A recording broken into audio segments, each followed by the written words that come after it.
Module numéro 1, présentation des documents budgétaires, des acteurs, des concepts et de la procédure.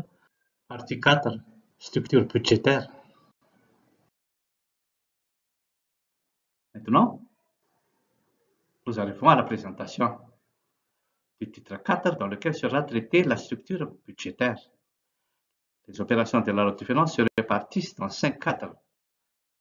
Cadre 1, le budget général de l'État. Cadre 2, les budgets annexes. Cadre 3, les opérations sur compte particulier du trésor. Cadre 4, les opérations sur fonds de contre-valeur. Cadre 5, les opérations au capital de la dette publique. Le budget général de l'État regroupe toutes les ressources et toutes les charges de l'État, à l'exception de celles des budgets annexes et des comptes particuliers du trésor. Ce qui intéresse principalement les OSC se trouve sur le budget général.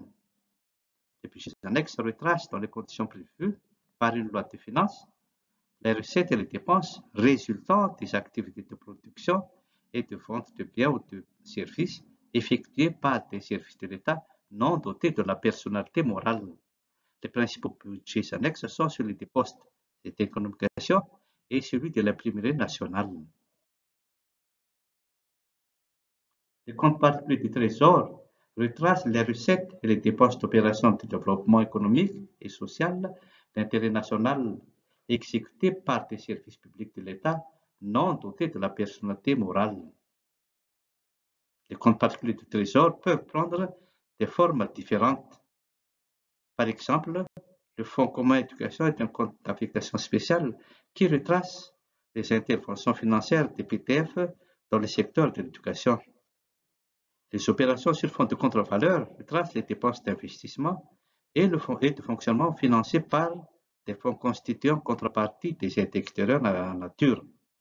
Les recettes sont les produits des cessions des aides en nature et les dépenses sont celles convenues dans les accords passés avec les donateurs.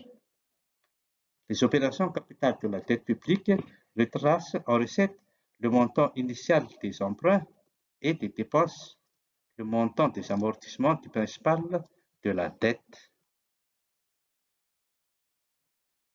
Avec la LOLF 2004, le budget est structuré à 2 niveaux qui sont mission et programme. Une mission est définie comme étant un ensemble de programmes concourant à une politique publique définie. Et un programme regroupe les crédits destinés à mettre en œuvre une action ou un ensemble cohérent d'actions relevant d'un même ministère. Une action est un ensemble cohérent d'activités relevant d'un même programme, tourné vers une finalité commune pour produire des résultats. L'action contribue à un objectif spécifique du programme. Une activité est un ensemble cohérent de tâches mettant en œuvre des ressources humaines, financières et matérielles pour la production d'un bien ou d'un service. Par principe, le budget est caractérisé par la séparation des documents qui détermine les crédits budgétaires, documents de crédit, de celui contenant les informations relatives à la performance, documents de performance. Le lien entre les crédits et la performance se fait au niveau des programmes. À titre de rappel, voici les notions à retenir sur la structure budgétaire. Une loi de finances se subdivise en 5 cadres budgétaires. Cadre 1, le budget général de l'État. Cadre 2, les budgets annexes. Cadre 3, les opérations sur compte particulier du trésor. Cadre 4, les opérations sur fonds de contre-valeur. Cadre 5, les opérations en capital de la dette publique. Ensuite, l'ensemble des recettes assurant l'exécution de l'ensemble des dépenses est retracé dans le cadre 1, budget général. Le budget est composé de types de documents, les documents de crédit et les documents de performance. Pour tester vos connaissances sur la structure budgétaire, ces 3 QCM vous sont proposés. Question numéro 1.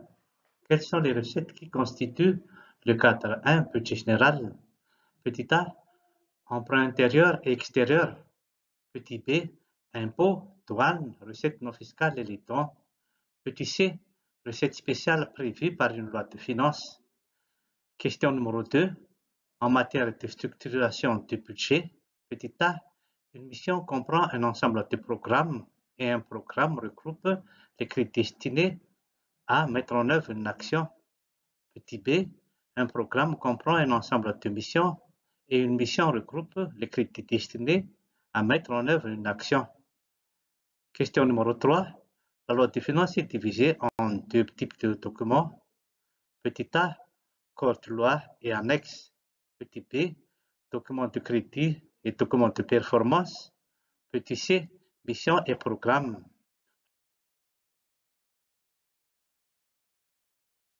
Voici les bonnes réponses coloriées en vert, afférentes aux 3 QCM précédentes. Question numéro 1. Quelles sont les recettes qui constituent le cadre 1 budget général? Petit b. Impôts, douanes, recettes non fiscales et les dons. Question numéro 2. En matière de structuration du budget. Petit a. Une mission comprend un ensemble de programmes.